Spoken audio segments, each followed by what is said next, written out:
ನಿಮ್ಮ ಮನೆ ಮನೆ ಬಾಗಿಲಿಗೂ ನ್ಯೂಸ್18 ಬಂದಿದೆ.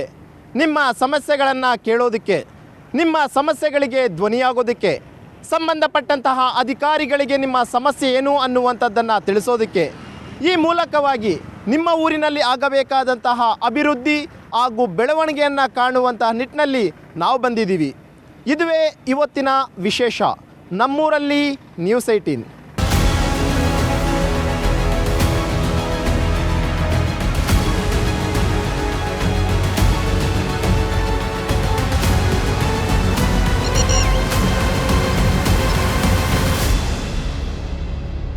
ಇವತ್ತು ನಾನು ಬೆಂಗಳೂರು ದಕ್ಷಿಣ ಜಿಲ್ಲೆಯ ಹಾರೋಹಳ್ಳಿ ತಾಲೂಕಿನ ಬನ್ನಿಕುಪ್ಪೆ ಅನ್ನುವಂಥ ಒಂದು ಗ್ರಾಮದಲ್ಲಿದ್ದೀನಿ.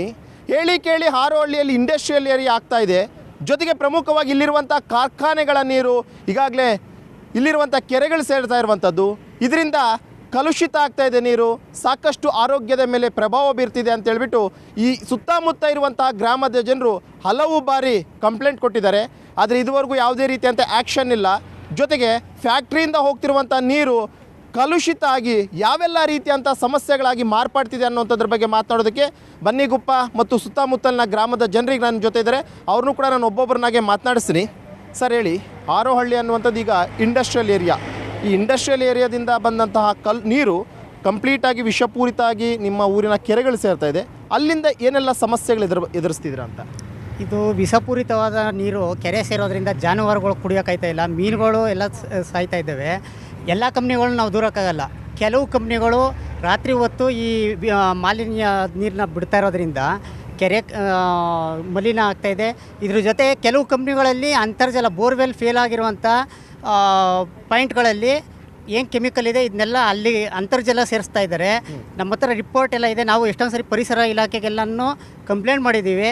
ಅವರು ಏನು ಬರ್ತಾರೆ, ಏನು ಆಕ್ಷನ್ ಇಲ್ಲ, ಒಂದು ತಿಂಗಳು ಅದ್ರ ಬಗ್ಗೆ ಇದು ಮಾಡ್ತಾಯಿದ್ದೀವಿ, ಕ್ರಮ ತಗೊಳ್ತೀವಿ ಅಂತ ಹೇಳ್ತಾರೆ, ಸಬೂಬು ಹೇಳ್ತಾರೆ ಹೊರತು ಯಾವುದೇ ರೀತಿ ಕ್ರಮ ಆಗ್ತಾಯಿಲ್ಲ. ಕೈಗಾರಿಕಾ ಪ್ರದೇಶ ಜನಗಳಿಗೆ ಆರ್ಥಿಕವಾಗಿ ಸಬಲ ಮಾಡ್ತು, ಬಟ್ ಒಂದು ಕಡೆ ಆರೋಗ್ಯ, ಎಲ್ಲೋ ಆರೋಗ್ಯನ ನಾವು ಹಾಳು ಮಾಡ್ಕೊಡ್ತಾ ಇದ್ದೀವಿ ಅನ್ನೋದನ್ನ ಮನಗಾಡಬೇಕು ಅಂತ ನಮ್ಮ ಅನಿಸಿಕೆ. ಇವರು ಹೇಳ್ತಾ ಇದ್ರು, ಒಂದಷ್ಟು ಕಂಪ್ನಿಗಳಿಂದ ಯಾವುದೇ ರೀತಿಯಂಥ ಸಮಸ್ಯೆ ಇಲ್ಲ, ಇನ್ನೊಂದಷ್ಟು ಕಂಪ್ನಿಗಳ ಕಲುಷಿತ ನೀರಿನಿಂದ ಈ ರೀತಿಯಂಥ ಸಮಸ್ಯೆಗಳಾಗ್ತಿದೆ ಅಂತ. ಈ ಹಾರೋಹಳ್ಳಿ ಇಂಡಸ್ಟ್ರಿಯಲ್ ಏರಿಯಾದಲ್ಲಿ ಎಷ್ಟು ಕಂಪ್ನಿಗಳಿದೆ ಮತ್ತು ಯಾವ ಕಂಪ್ನಿಗಳಿಂದ ಈ ಒಂದು ಕಲುಷಿತ ನೀರಿನ ಸಮಸ್ಯೆ ಆಗ್ತಾ ಇದೆ ನಿಮಗೆ? ಸರ್, ಇಲ್ಲಿ ಹಾರೋಹಳ್ಳಿ ಇಂಡಸ್ಟ್ರಿಯಲ್ ಏರಿಯಾ ಅಂತಂದರೆ ಅನೇಕ ಕಂಪ್ನಿಗಳು ಬರ್ತವೆ. ಅದರಲ್ಲಿ ನಾವು ಇಷ್ಟು ಅಂತ ಲೆಕ್ಕ ಹಾಕೋಕ್ಕಾಗಲ್ಲ. ಅಂದರೆ ಮೇನು ಯಾವ ತ್ಯಾಜ್ಯ ನಿರ್ವಹಣೆ ಮಾಡದೆ, ETP ವ್ಯವಸ್ಥೆ ಇಲ್ಲದೆ, ಏನೂ ಇಲ್ಲದೆ ಡೈರೆಕ್ಟಾಗಿ ನೀರನ್ನ ಕೆರೆ ಬಿಡ್ತಾವ್ರೆ. ಅದರಿಂದ ನೀರು ಫುಲ್ಲು ಕಲುಷಿತ ಆಯ್ತೈತೆ. ನಮ್ಮ ಕುಡಿಯೋಕ್ಕೆ ನೀರಿನ ಸಮಸ್ಯೆ ಆಯ್ತೈತೆ. ಇದರಿಂದ ಜಾನುವಾರುಗಳು ಸಾಯ್ತವೆ, ಅಧಿಕಾರಿಗಳು ಕ್ರಮ ತಗೋತಾ ಇಲ್ಲ. ಇಲ್ಲಿ ಬಂದ್ಬಿಟ್ಟು ಮೇಲ್ಮನವಿ ಎಷ್ಟೇ ಯಾವ ಅಧಿಕಾರಿಗಳು ಮೇಲ್ಮನವಿ ಕೊಟ್ಟರು ಆಯ್ತು ಕ್ರಮ ತಗೋತೀವಿ ಅಷ್ಟೇ. 20 ವರ್ಷ ಕೆಲಸ ಬಿಟ್ಬಿಟ್ಟು ಏನು ಮಾಡ್ತಾ ಇಲ್ಲ. ನಿಮ್ಮ ಊರಿನ ಕೆರೆ ಕಂಪ್ಲೀಟಾಗಿ ಕಲುಷಿತ. ಇವ್ರು ಹೇಳ್ತಾ ಇದ್ರೆ ಮೀನೆಲ್ಲ ಸತ್ತೋಗಿದ್ದಾವೆ, ಜಾನುವಾರುಗಳು ಕುಡಿಯೋಕ್ಕಾಗ್ತಾ ಇಲ್ಲ, ಅದಕ್ಕೆ ರೋಗಗಳು ಬರ್ತಿದೆ ಅಂತಲ್ಲ. ಆ ನೀರನ್ನ ಏನಾದರೂ ಲ್ಯಾಬಿಗೆ ಕಳಿಸಿ ಚೆಕ್ ಮಾಡಿಸಿ ಇದೇನಾದರೂ ಆಗಿದೆಯಾ? ಸರ್, ಅದು ಅಧಿಕಾರಿಗಳು ತಗೋಬೇಕು ಸರ್ ಕ್ರಮನ. ನಾವೇನು ಥರ ಇದು ಮಾಡೋಣ? ನಾವು ಎಷ್ಟೇ ಹೋಗ್ಬಿಟ್ಟು ಮೇಲ್ಮನವಿ ಕೊಡ್ಸಿದ್ರು ಅವ್ರು ಕ್ರಮ ತಗೋತಾ ಇಲ್ಲ.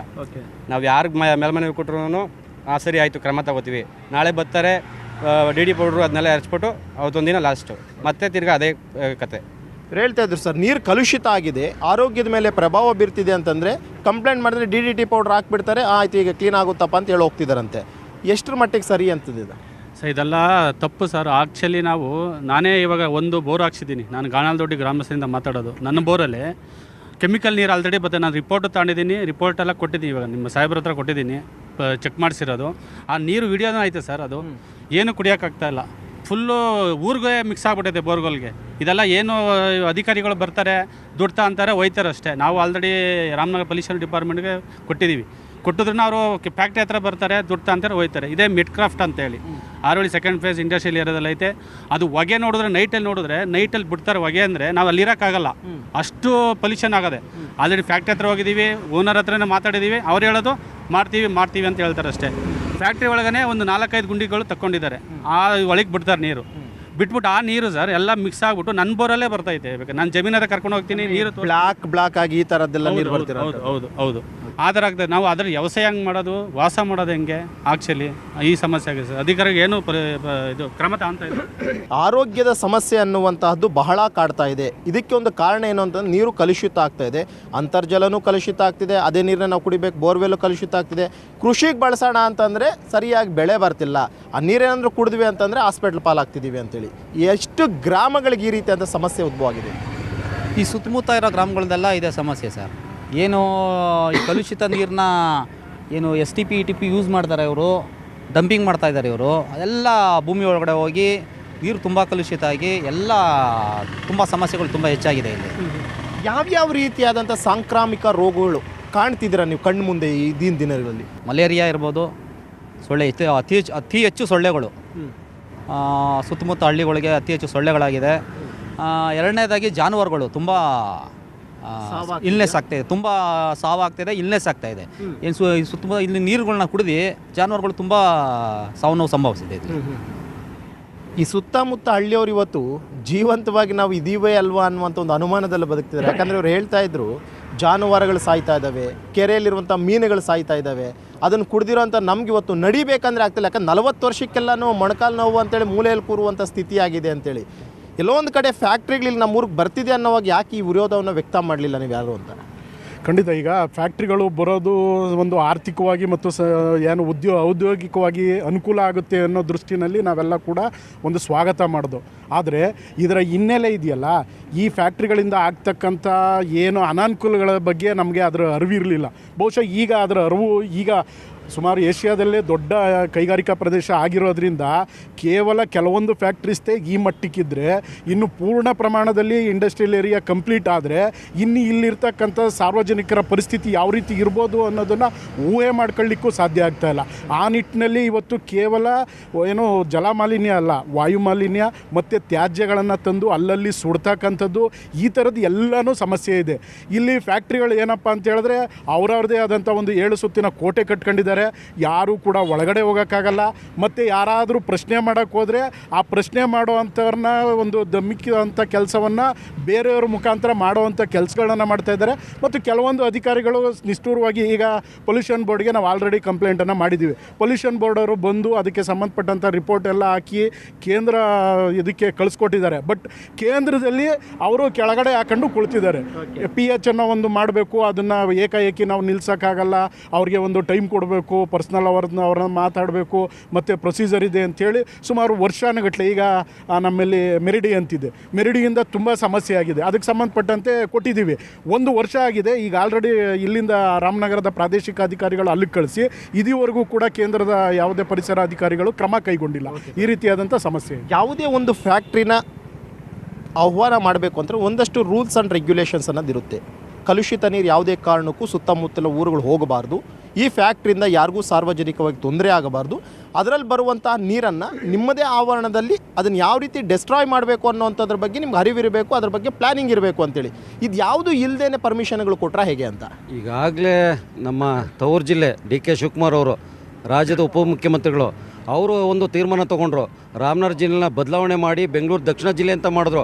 ಅಂದರೆ ಅಭಿವೃದ್ಧಿ ಮಾಡಬೇಕು ಅಂತಕ್ಕಂಥ ಉದ್ದೇಶ ಅವ್ರದ್ದು. ನಾವು ಯಾರೂ ಕೂಡ ಅಭಿವೃದ್ಧಿ ವಿರೋಧಿಗಳಲ್ಲ, ನಮಗೆ ಅಭಿವೃದ್ಧಿ ಆಗದೆ ಭಾಳ ಮುಖ್ಯ. ಆದರೆ ಅಭಿವೃದ್ಧಿ ಹೆಸರಲ್ಲಿ ಈಗ ಜನಗಳಿಗೆ ಅನಾನುಕೂಲ ಆಗುವಂಥದ್ದು ಆಗಬಾರ್ದು. ಇವತ್ತು ಏನು ಕೈಗಾರಿಕಾ ಪ್ರದೇಶದಲ್ಲಿ ಹಲವಾರು ಕೈಗಾರಿಕೆಗಳು ಬಂದಿದ್ದಾವೆ, ಫ್ಯಾಕ್ಟ್ರಿ ಕಂಪ್ನಿಗಳು ಬಂದಿದ್ದಾವೆ. ಆದರೆ ಅವ್ರು ಏನು ಮಾಡ್ತಾಯಿದ್ದಾರೆ ಅಂತೇಳಿ ಇಲ್ಲಿ ಜನಗಳ ಮತ್ತು ಇಲ್ಲಿ ಜಾನುವಾರುಗಳ ಯಾವುದೇ ನೋವುಗಳನ್ನ ತಗೊಳ್ಳುವಂಥ ಸ್ಥಿತಿಲಿಲ್ಲ. ಅವರು ಅನುಕೂಲ ಆಗಬೇಕು, ಆದಾಯ ಆಗಬೇಕು, ಆ ಒಂದು ಹಿತದೃಷ್ಟಿಯಿಂದ ಇಲ್ಲಿ ಬಂದಿದ್ದಾರೆ. ಬಂದು ಏನು ಮಾಡ್ತಾರೆ, ಇಲ್ಲಿ ಬರೀ ಜಲಮಾಲಿನ್ಯ, ವಾಯು ಮಾಲಿನ್ಯ ಆಗ್ತಾಯಿಲ್ಲ, ಶಬ್ದ ಮಾಲಿನ್ಯ ಕೂಡ ಆಗ್ತಾಯಿದೆ, ಹಲವಾರು ತೊಂದರೆಗಳಾಗ್ತಾಯಿದ್ದಾವೆ. ಇಲ್ಲಿರ್ತಕ್ಕಂಥ ಕನ್ನಡಿಗರಿಗೆ ಉದ್ಯೋಗ ಇಲ್ಲ, ಎಲ್ಲ ಉತ್ತರ ಭಾರತದಿಂದ ಬರ್ತಕ್ಕಂಥವ್ರು, ಅಂತಾರಾಜ್ಯದಿಂದ ಬರ್ತಾ ಇರ್ತಕ್ಕಂಥ ಮಾತ್ರ ಉದ್ಯೋಗ ಕೊಡ್ತಾಯಿದ್ದಾರೆ. ಈಗಾಗಲೇ ನಾವೆಲ್ಲ ಸ್ನೇಹಿತರು ಮಾತಾಡಿದ್ರು, ಏನು ಅಧಿಕಾರಿ ವರ್ಗದಲ್ಲಿ ಇವತ್ತು ಪೊಲ್ಯೂಷನ್ ಬೋರ್ಡ್ ಇರ್ಬೋದು, ವಾಯು ಮಾಲಿನ್ಯ, ಜಲಮಾಲಿನ್ಯ ಯಾವುದೇ ಇರ್ಬೋದು, ಮಾಲಿನ್ಯ ತಡೆಯುವಂಥ ಅಧಿಕಾರಿಗಳು ಕ್ರಮ ವಹಿಸಬೇಕು. ಭಾಳ ಮುಖ್ಯವಾಗಿ ಅದನ್ನು ಮಾಡಬೇಕು. ಅದು ಮಾಡೋಕ್ಕೆ ನಮ್ಮ ಸ್ನೇಹಿತರು ಹೇಳ್ದಂಗೆ ಏನಾಗ್ತದೆ ಅಂದರೆ ಧಮಕಿ ಹಾಕುವಂಥದ್ದು. ಈ ಕಾರ್ಖಾನೆಗಳ ಮಾಲೀಕರು ಯಾರವ್ರು ಬೇರೆಯವ್ರನ್ನ ಬಿಟ್ಟು ರೌಡಿಗಳನ್ನ ಬಿಟ್ಟು ಧಮಕಿ ಹಾಕುವಂಥ ಕೆಲಸ ಮಾಡ್ತಾಯಿದ್ದಾರೆ. ಅಧಿಕಾರಿಗಳು ಈ ಕೂಡಲೇ ಕ್ರಮ ವಹಿಸಬೇಕು. ನಾವೆಲ್ಲ ಕೂಡ ಒತ್ತಾಯ ಮಾಡ್ತಾಯಿದ್ವಿ, ಕನ್ನಡಿಗರಿಗೆ ಉದ್ಯೋಗ ಕೊಡಬೇಕು, ಎಲ್ಲ ಮಾಲಿನ್ಯಗಳು ತಡೆಗಟ್ಟಬೇಕು ಅಂತ ಒತ್ತಾಯ ಮಾಡಿ. ಏನು ಸಮಸ್ಯೆ ಅನ್ನುವಂಥದ್ರ ಬಗ್ಗೆ ಹೇಳ್ತಾ ಇದ್ದೀವರು. ಸಾಂಕ್ರಾಮಿಕ ರೋಗಗಳು ಯಾವ್ಯಾವ ಬರ್ತಿದೆ, ಏನೆಲ್ಲ ಸಮಸ್ಯೆನ ಅನುಭವಿಸ್ತಿದ್ದಾರೆ ಅಂತೇಳಿ. ಇನ್ನೊಂದು ಮಾತು ಹೇಳಿದ್ರು, DCM ಅವರ ಸ್ವಕ್ಷೇತ್ರ ಜೊತೆಗೆ ಅವ್ರದ್ದೇ ಜಿಲ್ಲೆ, ರಾಮನಗರ ಜಿಲ್ಲೆನ ಇವತ್ತು ಬೆಂಗಳೂರು ದಕ್ಷಿಣ ಅಂತ ಮಾರ್ಪಾಡು ಮಾಡ್ತಾರೆ, ಅಭಿವೃದ್ಧಿ ಮಾಡೋಕ್ಕೆ ಮುಂದಾಗ್ತಾರೆ. ಅಭಿವೃದ್ಧಿ ಹೆಸರಲ್ಲಿ ಜನರನ್ನ ಈ ರೀತಿಯಾಗಿ ಬೀದಿಗೆ ತಳ್ಳುವಂಥದ್ದು ಎಷ್ಟರ ಮಟ್ಟಿಗೆ ಸರಿ ಅಂತ? ಒಬ್ಬ ಪಬ್ಲಿಕ್ ರೆಪ್ರೆಸೆಂಟೇಟಿವ್ ಅಂದರೆ ಅವ್ರದ್ದು ಬಟ್ಟೆ ಹಾಕೊಂಡು ವಿಧಾನಸೌಧದಲ್ಲಿ ಕೂತ್ಕೊಳ್ಳೋದು ಅಷ್ಟೇ ಅಲ್ಲ. It is is responsibility to take care of the villages and civilians. ಇಲ್ಲಿ ಏನಾಗದೆ, ಅಫಿಷಿಯಲ್ಸ್ ಏನಿದ್ದಾರೆ ಅವರು law according to law work ಮಾಡ್ತಾ ಇಲ್ಲ. ಅವರು they are working according to the elected person. ಅವ್ರು ಹೇಳ್ದಂಗೆ ಕೇಳ್ತಾರೆ. ಇವರು ಹೇಳಿದ್ರು ಎಲ್ಲ ವಿಲೇಜಲ್ಲಿ ಆಲ್ರೆಡಿ ಕಂಪ್ಲೇಂಟ್ ಮಾಡಿದ್ದಾರೆ. ಎನ್ವಿರಾನ್ಮೆಂಟ್ ಹೆಡ್ ಏನು ಮಾಡ್ತಾ ಇದ್ದಾನೆ ಡಿಸ್ಟಿಕ್ನಲ್ಲಿ, ಈಸ್ ವರ್ಸ್ಟ್ ಪರ್ಸನ್. ಅವರು ಜಿಲ್ಲಾಡಳಿತ ಏನು ಮಾಡ್ತಾಯಿದ್ದಾರೆ, what D C is doing here, he can take the suitable decision ಅಲ್ವಾ. ಎಂತೆಂಥ ಕಾಯಿಲೆಗಳು ಬರ್ತವೆ, ಕಳ್ಬೇನೆ ಆಗ್ಬೋದು, ವಾಂತಿ ಭೇದಿ ಆಗ್ಬೋದು. ಒಂದು ಪಾಯ್ಸನ್ನು ಟಾಕ್ಸಿನ್ ದೇಹದೊಳಗೆ ಹೋಗ್ತಾ ಇದೆ ಅಂತಂದರೆ ಇವ್ರು ಏನು ಇಂಡಸ್ಟ್ರಿ ಮಾಡಿದ್ರೆ ಏನು ಉಪಯೋಗ? Otherwise they have to see ಅಲ್ವಾ, ರಿಹ್ಯಾಬಿಲಿಟೇಷನ್ ಏನು ಮಾಡಬೇಕು ಇವ್ರಿಗೆ. ನಾವು ಇಂಡಸ್ಟ್ರಿಗೆ ಕೊಳಚೆ ನೀರು ಬಿಡ್ತೀವಿ ಅಂದರೆ ಅವ್ರಿಗೆ ಬೇರೆ ಆಲ್ಟರ್ನೇಟ್ ಮಾಡಿಬಿಟ್ಟು ಇವರು ಮಾಡಬೇಕಾಯ್ತದೆ. ಮಾಡಿಲ್ಲ. ಕೆಲವು ಫ್ಯಾಕ್ಟ್ರಿಗಳು ಬಿಡ್ತಾ ಇಲ್ಲ ಅಂದರೆ ಅವ್ರಿಗೆ ವೈಯಕ್ತಿಕವಾಗಿ ಅವ್ರಿಗೆ ಇಂಟ್ರೆಸ್ಟ್ ಇದೆ, ನಾವು ಪಬ್ಲಿಕ್ಕಿಗೆ ಡಿಸ್ಟರ್ಬ್ ಮಾಡಬಾರ್ದು ಅಂತ. ಈಗ ಮೋಸ್ಟ್ ಆಫ್ ದಿ ಏನು ಫ್ಯಾಕ್ಟ್ರೀಸ್ ಇದ್ದಾವೆ ಅವೆಲ್ಲ ಪಬ್ಲಿಕ್ ಡಿಸ್ಟರ್ಬ್ ಮಾಡೋವಂಥ ಇಂಟ್ರೆಸ್ಟಲ್ಲೇ ಇದ್ದಾವೆ. ಅದಕ್ಕೆ ಪೊಲಿಟಿಷಿಯನ್ಸ್ ಕೂಡ ಸಪೋರ್ಟ್ ಕೊಡ್ತಾ ಇದ್ದಾರೆ. ಯಾರ ಪ್ರಾಣ ಹೋಗ್ಬೋದು, ಏನಾದರೂ ಆಗ್ಬೋದು, ಜಾನುವಾರು ಏನಾದ್ರು ಆಗ್ಬೋದು, ಬೆಳೆ ಏನಾದರೂ ಆಗ್ಬೋದು. ನೋಡಿ, ಅವನ ಅಭಿವೃದ್ಧಿ ಆಗಬೇಕು, ನಾವು ಅಭಿವೃದ್ಧಿ ಆಗಬೇಕು, ಅಭಿವೃದ್ಧಿ ಆಗಬೇಕು, ಅವ್ನ ಪ್ರಾಡಕ್ಟ್ ಸೇಲ್ ಆಗಬೇಕಷ್ಟೇ. ಅವ್ರಿಗೆ ಏನು ಬೇಕೋ ಅದು ವ್ಯವಸ್ಥೆ ಆಗಬೇಕು. ಅಧಿಕಾರಿ ಏನು ಸಂಬಳ ಬರ್ತದೆ, ಅವ್ನು ತೆಪ್ಪಕ್ಕೆ ಕೂತಿರ್ತಾನೆ. Is worst officers who are working in the Ramanagara. ಅವ್ರು they have to take suitable decision against them. Immediately decision ಆಗಲಿಲ್ಲ ಅಂದರೆ ನಾವು ಬೇರೆ ಪಬ್ಲಿಕ್ಕೇನೆ ಈಗ ಅವ್ರಿಗೆ ಏನು ಬುದ್ಧಿ ಕಲಿಸ್ಬೇಕು ಅದು ಕಲಿಸ್ಬೇಕಾಯ್ತದೆ. ನಿಮ್ಮ ಸ್ನೇಹಿತರೆಲ್ಲ ಒಂದು ಮಾತು ಹೇಳ್ತಿದ್ರು, ಯಾರಾದರೂ ಒಬ್ಬರು ಧ್ವನಿ ಎತ್ತುತ್ತಾರೆ, ಸಮಸ್ಯೆ ಬಗ್ಗೆ ಹೋರಾಟ ಮಾಡೋಕ್ಕೆ ಮುಂದಾಗ್ತಾರೆ ಅಂತಂದರೆ ಅಂಥವ್ರಿಗೊಂದು ಧಮಕಿ ಹಾಕ್ತಾರೆ, ಇಲ್ಲಾಂದರೆ ದುಡ್ಡು ಕೊಟ್ಟು ಸುಮ್ಮನಿರಿಸ್ತಾರೆ ಅಂತ ಹೇಳ್ಬಿಟ್ಟು. ಅಂದರೆ ಈ ಧಮಕಿ ಹಾಕುವಂಥದ್ದು ಈ ಒಂದು ಜಿಲ್ಲೆಯಲ್ಲಿ ಅದು ಕಾಮನ್ ಆಗಿಬಿಟ್ಟಿದೆ ಹೇಗೆ ಅಂತ? ಸರ್, ಅದೇನಾಗಿದೆ ಅಂದರೆ ಯಾರಾದರೂ ಹೋರಾಟಕ್ಕೆ ಮುಂದಿಳಿದ್ರೆ ಈ ಫ್ಯಾಕ್ಟ್ರಿ ಮಾಲೀಕರಾಗ್ಬೋದು, ರಾಜಕಾರಣಿಗಳಾಗ್ಬೋದು, ಪೊಲೀಸ್ನವ್ರ ಮುಖಾಂತರ ಧಮಕಿ ಹಾಕೋದು ಇದು ಸರ್ವೇ ಸಾಮಾನ್ಯ ಆಗ್ಬಿಟ್ಟದು. ಇಲ್ಲಿ ಈ ಕಲುಷಿತವಾದಂಥ ನೀರು ಮೋರಿಯಿಂದ ಹರಿದು ನೇರವಾಗಿ ಈ ಕೆರೆ ಬಾವಿಗಳು ಸೇರೋ ದೆಸೆಯಿಂದ ಅಂತರ್ಜಲಕ್ಕೆ ತಾಗಿ ಜಾನುವಾರುಗಳು ಮತ್ತು ಜಲಚರ ಪ್ರಾಣಿಗಳು ಇವಕ್ಕೆ ತುಂಬ ತೊಂದರೆ ಆಗ್ತವೆ. ಜನಗಳು ಕುಡಿಲಿಕ್ಕೆ ಯೋಗ್ಯವಾದಂಥ ನೀರು ಈ ಭಾಗದಲ್ಲಿ, ಈ ಸುತ್ತ ಇರತಕ್ಕಂಥ ಹಳ್ಳಿಗಳಲ್ಲಿ ಅಂಥ ನೀರು ಬರ್ತಾವೆ.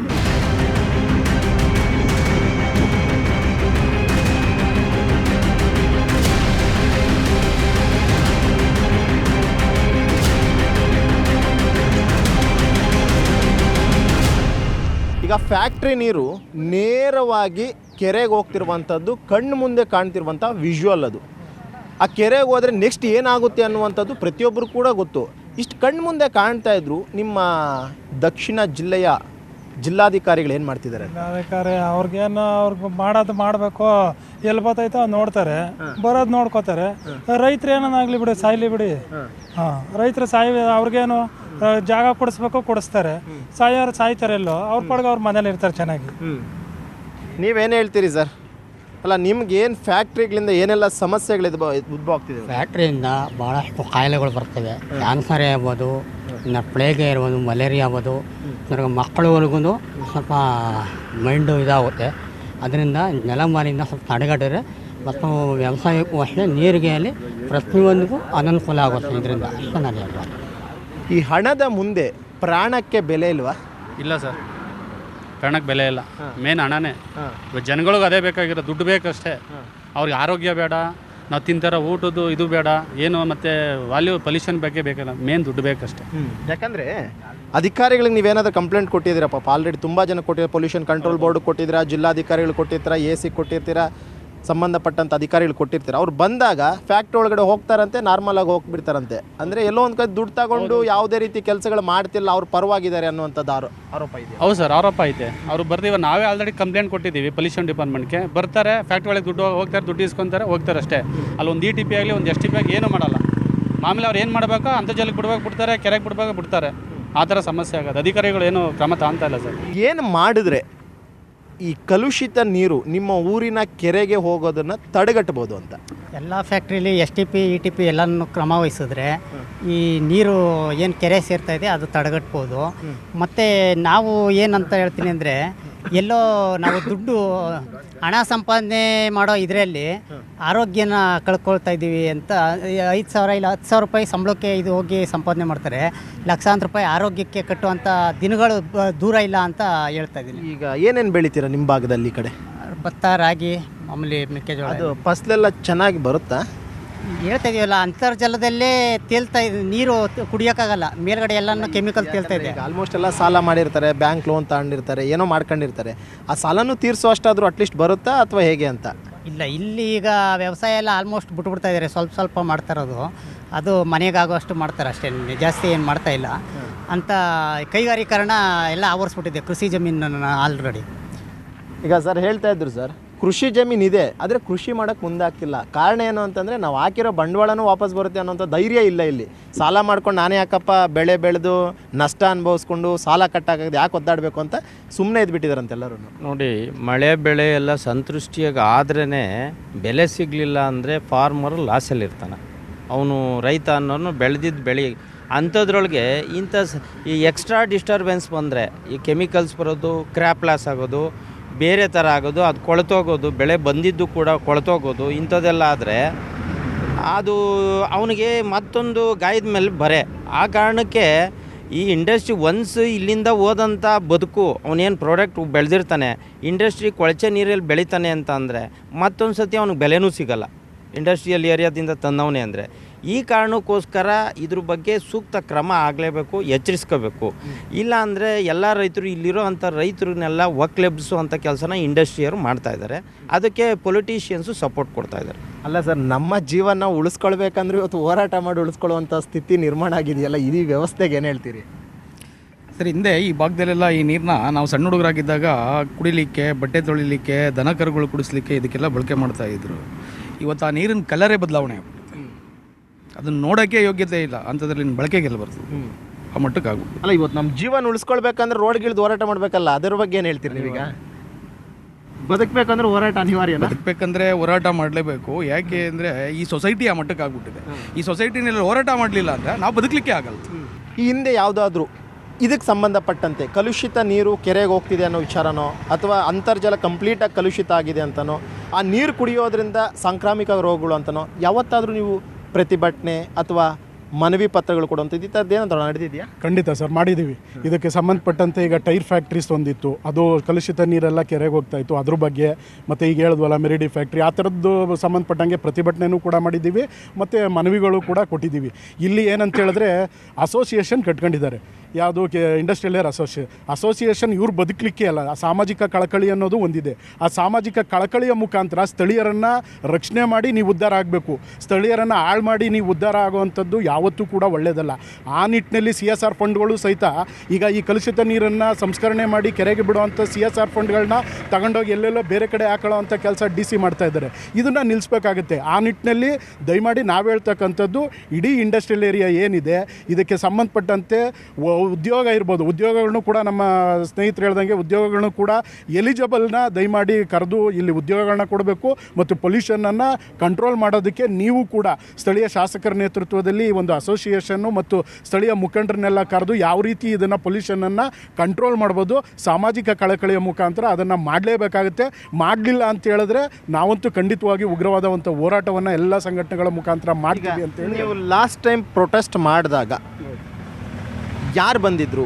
ನಿಮ್ಮ ಮನವಿ ಪತ್ರವನ್ನು ಸ್ವೀಕರಿಸಿದವರು ಯಾರು? ಅವರು ಅವತ್ತು ಏನು ಆಶ್ವಾಸನೆ ಕೊಟ್ಟರು? ಖಂಡಿತ ಈಗ ಪ್ರಾದೇಶಿಕ ಅಧಿಕಾರಿಗಳು ಬಂದಿದ್ದರು.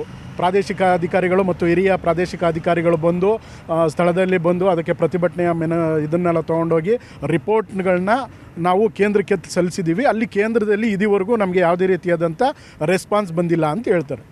ಅವ್ರು ಹೇಳ್ತಾ ಇದ್ರು ಸರ್, ಬಂದರು, ರಿಪೋರ್ಟ್ಸ್ ತಗೊಂಡ್ರು, ಸೆಂಟ್ರಲ್ ಕೊಟ್ಟಿದ್ದೀವಿ, ಸೆಂಟ್ರಲಿಂದ ರೆಸ್ಪಾಂಡ್ ಇಲ್ಲ ಅಂತೇಳಿ. ಹಾಗೆಂದರೆ ನೆಕ್ಸ್ಟ್ ನೀವು ಡೆಲ್ಲಿಗೆ ಹೋಗಿ ಪ್ರೊಟೆಸ್ಟ್ ಮಾಡಬೇಕಾ? ಎಲ್ಲಿ ಹೋಗೋದು ಸರ್, ಇಲ್ಲಿನ ಜನಗಳು ಕೂಲಿ ಕಾರ್ಮಿಕರು ಡೆಲ್ಲಿಗೆಲ್ಲ ಹೋಗೋಕ್ಕಾಗತ್ತೆ? ನಾವು ಅಲ್ಲಿರೋನೇ ಇಲ್ಲಿ ಕರ್ಸ್ಕೋಬೇಕಷ್ಟೇ. ನಾವು ಏನು ಒಂದು ದೊಡ್ಡ ಪ್ರೊಟೆಸ್ಟ್ ಮಾಡ್ಕೊಂಡು ಈ ಕೇಂದ್ರ ಇಲ್ಲಿಗೆ ಗಮನ ಹರ್ಸಂಗೆ ಮಾಡಿ ಅವ್ರನ್ನ ಕರ್ಸ್ಕೊಂಡು ಇದಕ್ಕೊಂದು ಸೊಲ್ಯೂಷನ್ಗೆ ಪರಿಹಾರ ಕಂಡ್ಕೋಬೇಕು ಸರ್. ಓಕೆ ಸರ್, ಲಾಸ್ಟಾಗಿ ಸರ್, ನಿಮ್ಮವ್ರು ಹೇಳ್ತಿರೋಂಥದ್ದಷ್ಟೇ ಆಯಿತು ಹೋರಾಟ ಮಾಡೋಕ್ಕೆ ನಾವು ರೆಡಿ ಅಂತ, ಯಾವ ರೀತಿ ಅಂತ ಹೋರಾಟ ಮಾಡೋದಕ್ಕೆ ಮುಂದಾಗ್ತೀರಾ ಅನ್ನುವಂಥದ್ದು ವಿಚಾರ ಸರ್? ನೋಡಿ, ಹೋರಾಟದಲ್ಲಿ ಹಲವಾರು ವಿಧಗಳಿದ್ದಾವೆ. ನಾವು ಈಗಾಗಲೇ ಎಚ್ಚರಿಕೆ ಕೊಟ್ಟಿದ್ದೀವಿ, ಅಧಿಕಾರಿಗಳು ಕ್ರಮ ವಹಿಸಬೇಕು. ವಹಿಸಲಿಲ್ಲ ಅನ್ನೋ ಸಂದರ್ಭದಲ್ಲಿ ಹಲವಾರು ಸಂಘಟನೆಗಳು, ದಲಿತ ಸಂಘಟನೆಗಳಿರ್ಬೋದು, ರೈತಪರ ಸಂಘಟನೆಗಳಿರ್ಬೋದು, ಕನ್ನಡಪರ ಸಂಘಟನೆಗಳಿರ್ಬೋದು, ಎಲ್ಲ ಒಕ್ಕೂಟದ ಸಂಘಟನೆಗಳು ಸೇರಿ ಉಗ್ರವಾದ ಹೋರಾಟ ಮಾಡಬೇಕಂತೇಳಿ ಸಂಬಂಧಪಟ್ಟಂಥ ಅಧಿಕಾರಿಗಳಿಗೆ ಮತ್ತು ಶಾಸಕರಿಗೆ, ಸಂಬಂಧಪಟ್ಟಂಥ ಸಂಸದರಿಗೆ ಮತ್ತು ಜಿಲ್ಲಾ ಇಲ್ಲಿ ಏನಿರ್ತಕ್ಕಂಥ ಅಧಿಕಾರಿಗಳಿಗೆ, ನಮ್ಮ ಉಪಮುಖ್ಯಮಂತ್ರಿಗಳಿಗೆ ಎಲ್ಲರಿಗೂ ಸೇರಿ ಸರ್ಕಾರಕ್ಕೆ ಎಚ್ಚರಿಕೆ ಕೊಡ್ತಾಯಿದ್ದೀವಿ. ಓಕೆ, ಕೇಳಿದ್ರಲ್ಲಿ ಇದು ಹಾರೋಹಳ್ಳಿ ಸಮೀಪ ಇರುವಂತಹ ಗ್ರಾಮಸ್ಥರ ಒಂದು ಮಾತು. ಇಲ್ಲಿರುವಂಥ ಇಂಡಸ್ಟ್ರಿಯಲ್ ಏರಿಯಾದಿಂದ ಇವತ್ತು ನಾವು ಸಾವು ಬದುಕಿನ ನಡುವೆ ಹೋರಾಟವನ್ನು ಮಾಡ್ತಾ ಇದ್ವಿ. ಕಾರಣ ಏನು ಅಂತಂದರೆ ಅಲ್ಲಿಂದ ಬರುವಂಥ ಕಲುಷಿತ ನೀರು ಅದು ನೇರವಾಗಿ ಕೆರೆಗೆ ಹೋಗುತ್ತೆ, ಅಂತರ್ಜಲ ಈಗಾಗಲೇ ಹಾಳಾಗಿದೆ. ಅದನ್ನು ಕುಡಿಯುವಂಥ ಮುಖಾಂತರವಾಗಿ ನಮಗೆ ರೋಗಗಳು ಬರೋಕ್ಕೆ ಶುರುವಾಗ್ತಿದೆ. ಸಾಕಷ್ಟು ಬಾರಿ ಮನವಿ ಮಾಡಿದ್ದೀವಿ, ಯಾವುದೇ ರೀತಿಯಂಥ ಪ್ರಯೋಜನ ಆಗಿಲ್ಲ. ಇನ್ನು ಮೇಲಾದರೂ ಕೂಡ ಅಟ್ಲೀಸ್ಟು ಈ ಸಮಸ್ಯೆಯನ್ನು ಬಗೆಹರಿಸಲಿಲ್ಲ ಅಂತಂದರೆ ಉಗ್ರವಾದಂಥ ಹೋರಾಟವನ್ನು ಮಾಡ್ತೀವಿ. ಅದು ಕೇವಲ ರಾಜ್ಯ ಸರ್ಕಾರಕ್ಕಲ್ಲ, ಕೇಂದ್ರ ಸರ್ಕಾರಕ್ಕೂ ಕೂಡ ಮುಟ್ಟುವಂಥ ನಿಟ್ಟಿನಲ್ಲಿ ಹೋರಾಟಕ್ಕೆ ಸಿದ್ಧವಾಗಿದ್ದೀವಿ ಅನ್ನೋದೊಂದು ಎಚ್ಚರಿಕೆಯ ಸಂದೇಶವನ್ನು ಸರ್ಕಾರಕ್ಕೆ ಕೊಡ್ತಾ ಇದ್ದಾರೆ. ಇದು ಈ ಊರಿನ ಸಮಸ್ಯೆ. ನಾಳೆ ಮತ್ತೊಂದು ಊರಿನ ಸಮಸ್ಯೆಯೊಂದಿಗೆ ನಿಮ್ಮ ಮುಂದೆ ಬರ್ತೀವಿ. ಅಲ್ಲಿವರೆಗೂ ನೋಡ್ತಾ ಇರಿ News 18, ಜಾಲ ನಮ್ಮದು, ಬಲ ನಿಮ್ಮದು.